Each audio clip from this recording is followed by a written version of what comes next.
J'interviens 20 secondes dans votre vidéo juste pour vous apprendre une technique ridiculement facile pour voir des centaines d'autres vidéos d'informations alternatives et de qualité comme celle que vous regardez maintenant. Vous vous en doutez, une vidéo c'est comme un paquet de cigarettes, comme un café, comme une série, ça a un coût. Tous les jours, nous essayons de vous fournir l'information que vous recherchez, mais nous ne pouvons pas y arriver sans vous. Alors l'astuce ultime pour réussir à voir ces vidéos, pour nous aider à en produire d'autres, c'est de vous engager avec nous. Alors si vous avez aimé cette émission, aidez-nous à en produire d'autres et faites un don. 7h, 10h sur Radio Courtoisie, suivez la ligne droite. Et tout de suite, c'est l'heure de la zone libre avec Franck aux manettes, Marie, avec Louis Rigaudière. Bonjour Louis. Bonjour Corentin. Comment allez-vous ? Ça va très bien ce matin. Votre dernière chronique s'est bien passée ? Oui, très bien, parfait. Bon, excellent retour. Je vous invite d'ailleurs à la regarder en masse, comme vous faites à chaque fois. Merci encore. Et nous sommes avec Liselotte Dutreuil. Liselotte, alors vous nous parlez aujourd'hui des Miss France, la dernière Miss France. Comment s'appelle-t-elle ? Eve Gilles. Eve Gilles, voilà. D'accord. D'ailleurs, à ce propos, Corentin, est-ce que cette dernière Miss France vous plaît ? Alors moi, je la trouve très jolie. Je trouve qu'elle a des beaux traits. Je ne suis pas fan des cheveux courts pour les filles, je dois le confesser. Mais alors Louis demandez à Louis s'il a aimé. Louis, on va faire un petit tour de table. Ah non, pas du tout. Pas du tout. Non, mais moi, c'était une concurrente qui était vraiment très magnifique, Miss Provence, il me semble. Miss Provence, j'ai du mal à voir, à comprendre. Mais bon. Après, voilà, c'est les goûts et les couleurs. Marie Falicon. Je vais pas mentir non plus. J'ai énormément de mal avec cette nouvelle Miss physiquement. Je trouve que l'anorexie ne correspond pas aux critères de beauté des femmes. Voilà. On condamne.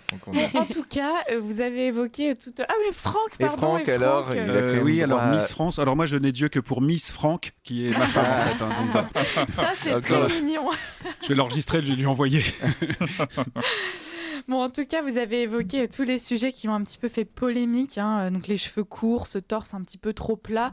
Certains se sont même demandé si ce n'était pas un transsexuel. Ouais. Donc c'est un peu rude, mais avant de rentrer dans le vif du sujet, non, Miss France n'est pas un homme, pour la simple et bonne raison que l'organisation du concours aurait été la première à en faire la pub. Si ça avait été le cas, vous vous en doutez. L'année dernière, l'Espagne avait par exemple été extrêmement fière de présenter sa candidate au concours Miss Univers, Angela Ponce. Sa particularité, c'est que jusqu'en 2019, c'était encore un homme. Voilà. Donc en France, nous y arrivons doucement. L'année dernière, les critères de sélection ont été modernisés. Une candidate n'a désormais plus de limite d'âge. Elle peut être transgenre ou encore tatouée. La première Miss transgenre s'était d'ailleurs présentée au concours de Miss Paris, mais avait heureusement échoué. Alors pour l'instant, oui, nous y échappons, mais ce sera probablement pour l'année prochaine. Et d'autres, comme l'Espagne ou les États-Unis, n'ont pas eu ce répit. Alors si l'apparence d'Eve Gilles, notre nouvelle Miss France, fait polémique, c'est bien que nous sentons qu'il s'agit de l'introduction d'une nouvelle ère. L'époque de la femme fatale aux jambes interminables, à la poitrine rebondie et à la chevelure de princesse est révolue dans l'institution Miss France. Aujourd'hui, il faut célébrer sa diversité, se différencier par son discours et ses engagements. Et moi, je trouve ça assez amusant. Pour un concours de beauté, j'aurais justement pensé que c'était plutôt l'esthétique qui comptait. Mais bon... Quoi qu'il en soit, notre Miss 2024 l'a bien compris et l'assume. Ses cheveux courts ne sont pas juste des cheveux courts, c'est un message. Mon corps, mon choix, femme rebelle qui casse les vilains codes du patriarcat, tout ça. Concernant sa poitrine plate, même discours, je n'ai pas choisi mon corps, donc c'est à vous de l'accepter, point barre, nous dit-elle. Mais se présenter au concours de Miss, n'est-ce pas justement accepter de soumettre son corps au jugement des Français ? Le principe n'est-il pas justement la critique, la classification et à terme la sélection, donc l'élimination ? Bouh, de bien vilains mots à l'ère du wokisme. Vous faites vachement bien bouh. Il faut le faire plus souvent. Alors, sachant pertinemment que les Français, bien trop rétrogrades, allaient sélectionner une Miss qui correspondait aux critères de beauté féminin, le jury a choisi une Miss qui imposerait une image différente, une image qui permettrait de gommer les standards de beauté tellement sexistes. Mais en y réfléchissant bien, peut-être qu'il en va de la survie du concours. Attaqués de toutes parts, les prud'hommes avaient même été saisis par les organisations féministes pour tenter de l'interdire.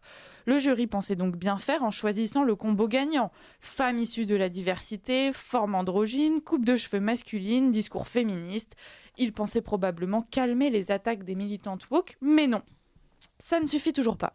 Miss France est toujours aussi sexiste dans le principe de classer des femmes sur des critères de beauté, explique Violaine de Philippis, la porte-parole d'Oser le féminisme. Ces dernières années, le message est passé et l'organisation a tenté de valoriser l'importance du discours des Miss. Vous savez, ces discours profonds et bouleversants durant lesquels les Miss prenaient traditionnellement la défense des animaux ou évoquaient la lutte contre le cancer. Eh bien, tous ces discours se font peu à peu remplacer par les causes néo-féministes, la diversité, l'aide aux migrants, bref, des trucs nettement plus à la mode. Voici les mots d'Ève Gilles lors de la cérémonie. « J'aimerais montrer que le concours évolue et que la société aussi, que la représentation de la femme est diverse. La diversité, le changement fait peur, mais il fédère aussi. » Alors, elle aurait pu être peut-être encore plus engagée dans le wokisme, mais enfin, on retrouve les mots-clés, diversité, changement, donc tout va bien.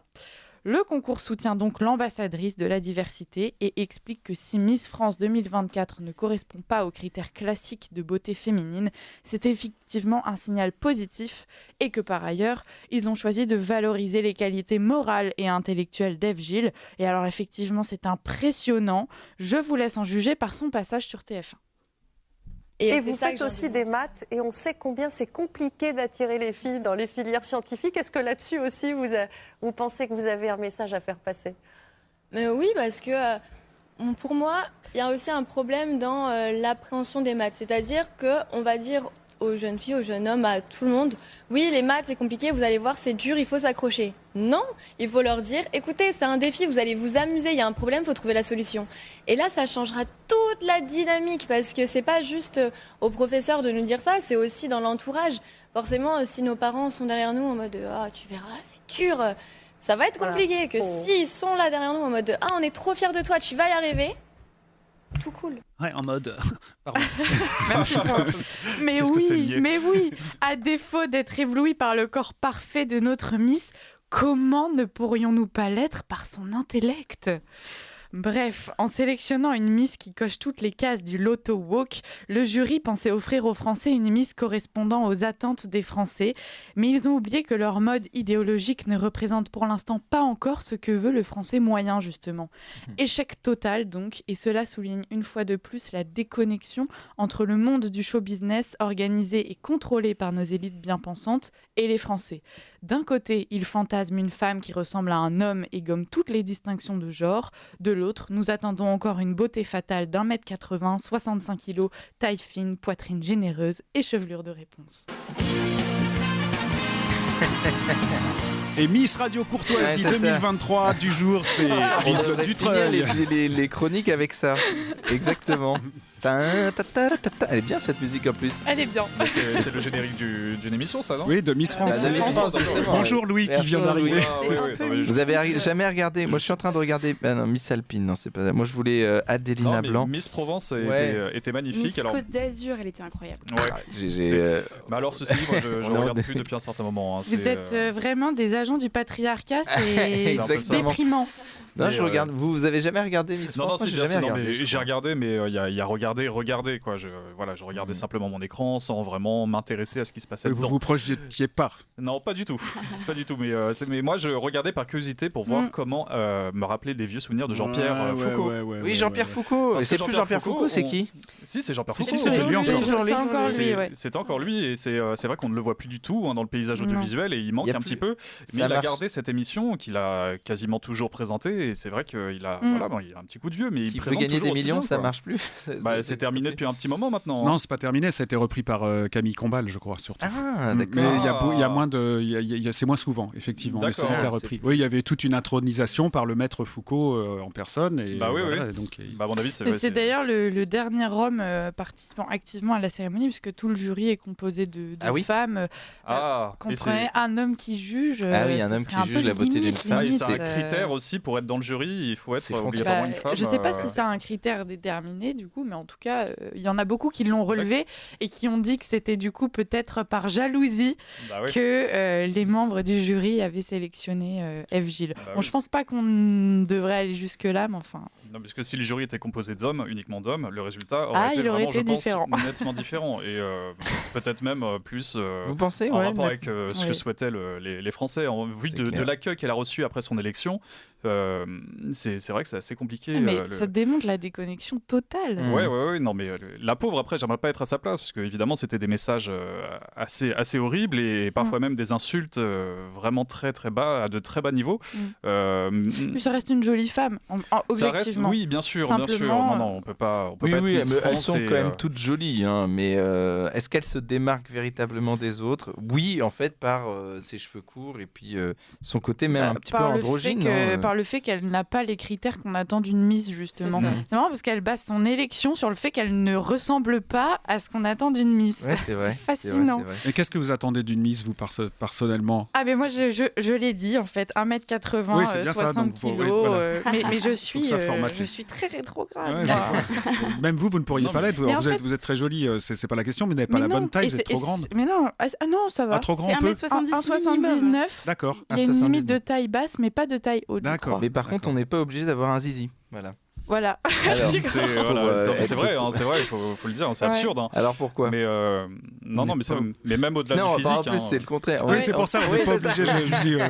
J'ai pu comprendre la provocation à dire zizi, mais je me suis gouré dans ma provocation. Même au-delà du physique, hein, c'est bien plus que ça. Être Miss, c'est d'abord une certaine prestance, une certaine classe et un certain intellect et un petit peu aussi, je suis désolé de le dire, mais un certain patriotisme, cette faculté à être fier d'être français, parce que c'est un pays qu'on va représenter pendant un an au travers de différents pays. Et ça, bizarrement, ça n'est pas un des critères les plus valorisés. Après, le critère intellectuel n'a jamais été déterminant non plus. Enfin, c'est vrai. Le concours a souvent été moqué pour ça, d'ailleurs. Voilà, c'était tout. Au début, on les prenait pour des cruches à la sauce gourde ou qui disaient mais moi, je prépare un BTS de communication et j'aime bien la paix dans le monde et je suis contre les inégalités. Et je suis contre la mort des animaux. Voilà. Maintenant, il y a un test de culture générale. C'est ça, il y a un petit. Et qui, en plus, ça tire tous azimuts, visiblement. Et puis, pendant des années, il y avait Jérémy Combe qui faisait les bonnes manières avec les Miss. Il présentait les bonnes manières avec. Je sais pas s'il l'avait. Je crois qu'il l'a pas fait cette année. C'était à l'époque de Geneviève. Mais ça paraît c'était peut-être à l'époque de Geneviève. C'est la vitrine de la France. C'est un travail de représentation. Je trouve ça tellement important d'avoir des bonnes manières, un bon parler. Ses premières prises de parole, c'est niais. Oui, c'est même dans le ton de sa voix. Alors je dis pas que j'ai une voix plus sympathique avec mes vieilles phrases rauques au micro, mais enfin de la part d'une Miss, justement, on attend un minimum d'éloquence et là c'est du niveau 0. Mais c'est vrai que ça a tellement évolué, mais je pense pas particulièrement positivement. Il y a plein de critères qui ont sauté, par exemple, mais des choses toutes bêtes. À l'époque, on ne pouvait pas être, par exemple, mère ou mariée, parce qu'en fait, on s'engage pendant un an, entre guillemets, au service de la nation. Enfin, on est mobilisé sur tous les fronts, t'es dans des avions, etc. Enfin, voilà, tu fais le tour du monde. Bon courage avec un petit bébé. Enfin, voilà. Donc, étonnant déjà. Puis maintenant, ouvert aux tatoués, aux trans, on l'a dit. Enfin, là, quand même, c'est vraiment idéologique. Et après, pourquoi pas de la chirurgie esthétique. Enfin, de toute façon, au point où on en est, on peut tout déformer. Et moi, ce qui m'étonne, c'est qu'on n'ait pas encore eu de Miss obèse. Oui, parce qu'il faut savoir que il y a une taille minimum d'1m70, mais il n'y a pas de limite de poids, donc effectivement. Ah oui, mais il faut passer la barre. C'est d'abord des Miss de région, donc il faut quand même passer la barre des régions quand même. Et c'est pour ça qu'on n'a pas eu de Miss trans, parce que il faut passer la barre des villes puis des régions. Ah oui. C'est pour ça que donc Miss Paris transgenre, enfin la candidate transgenre n'a pas été élue à la. Miss Paris est transgenre. Miss Paris devait, il y avait un candidat transgenre. Ah oui, non, mais vraiment c'est officiel. On peut officiellement être élu Miss France en étant transgenre. C'est pas parce que moi je pensais que ça concernait quelques pays européens. Ça a été changé. Ça a été officiellement changé, ouais. C'est pas une blague. Non, mais c'est terrifiant. En mais fait, après, c'est triste. Bah oui, parce qu'il y a beaucoup de petites filles même qui regardent cette émission. Mais je pense que la dernière fois que j'ai vraiment regardé de A à Z l'émission, c'était avec ma petite sœur en replay. Et en fait, elle a des étoiles dans les yeux. Elle les regarde en rediffusion, pardon. Elle a des étoiles dans les yeux. En fait, elle voit 20 princesses qui se matérialisent sous ses yeux. On est censé rêver. C'est 3 heures de spectacle. C'est mais qu'est-ce qui se passe? La prochaine fois, je devrais peut-être lui dire attention, elle, en fait, c'est un homme. Dans la cérémonie, qu'est-ce qui se passe? Il y a différents défilés, vous vous rappelez, d'abord en bikini, en robe régionale. D'ailleurs, juste au sujet des robes régionales, je fais un petit détour, mais je pense qu'elles ont aussi évolué un peu, de façon négative, je pense, ça se dégrade. Par exemple, je sais pas, initialement, par exemple, moi je viens de Bretagne, donc en région Bretagne, en fait, il y a des costumes, il y a un folklore, c'est quand même danse. Ouais, voilà, alors, mais aujourd'hui, c'est bon, voilà, on met un drapeau breton, on en fait une robe, hop, voilà. C'est pas très joli, quoi. Et c'est original. Plus du tout le folklore régional. Il y a quand même la Miss Lorraine qui a beaucoup fait parler parce qu'elle avait une robe, en fait, c'était une table Elle avait une table autour de la taille. Pour faire des flamencuches. Alors, je ne sais pas, j'ai pas compris l'explication, mais en tout cas, la pauvre s'est aussi beaucoup fait moquer d'elle parce que... Oui, alors j'ai mon père qui nous écoute, qui me dit par message, hein, voilà, j'ai des écouteurs avec, qui me dit il n'y a jamais eu de Miss issue du monde arabo-musulman. Vous vous rendez compte ? Il n'y a jamais eu de... donc on a évidemment des élus, puis même, je crois, candidate. Disons que par exemple, là, tout à l'heure, je parlais moi de la Miss Côte d'Azur. Je connais pas ses origines, mais elle s'appelle Carla Bachir. Bachir, je pense qu'il y a peut-être une origine du Maghreb. Ah, peut-être. Alors, jamais élu, jamais élu. Et Malika Ménard. Malika Ménard. Vrai, je me rappelle bien. Mais je crois qu'elle était normande. Il connaît même le nom des Miss et des candidates. Louis dit qu'il regarde pas. Il est abonné. Je regarde plus. Oui, mais justement, je me souviens de cette Malika. Les parents avaient choisi un prénom arabo-musulman. L'année dernière, la Miss, elle était issue de la diversité aussi, si je me trompe pas. En fait, la différence, c'est que là, c'est des Miss qui viennent des îles. Ça va être Miss Réunion. Ça, c'est normal. C'est évident. C'est plutôt chouette. D'ailleurs, elles sont magnifiques. Le problème, c'est quand on a une Miss, une Miss Bourgogne qui est noire comme l'ébène, il y a une différence. Qui ne représente peut-être pas... Non, mais ça existe. C'est de représenter les régions. De la même façon que j'aimerais pas une Miss Guadeloupe blonde aux yeux bleus avec un teint diaphane. Quand bien même il y a des béquilles en Martinique, c'est vrai qu'on s'attend plutôt à quelqu'un de colo. On a envie que la diversité soit représentée par région. Est-ce qu'il y a eu la robe de mariage aussi ? Normalement, il n'y avait pas un défilé de robe de mariage ? Je crois que c'est la princesse plutôt, non ? C'est la robe longue de bal, le bikini, la tête de la région. Et moi, je m'étais laissé dire qu'on ne pouvait plus dire mademoiselle à une mademoiselle. Normalement, on doit dire madame. Il y avait eu toute une polémique à une époque. Alors du coup, Miss France... ça passe. Mais elles ne sont pas censées être mariées à la base. Si c'est dit en anglais, ça va. Miss France. Bon, les personnes regardent les Mister France, ça pour le coup, je sais pas où ça existe. Ça marche moins bien, c'est clair. Mais vous, votre Miss, ça a été votre Miss préférée. Moi, je découvre un peu qui sont les Miss, mais j'avais l'impression que Miss Provence c'était joli. Hein. Oui, non, je parle de toutes les Miss, même les Miss passées. Même dans la Alsace, Guyane, Nord-Pas-de-Calais. Mais Nord-Pas-de-Calais est très joli. Vous n'êtes pas sur Tinder, Corentin, c'est ça, en train de choisir.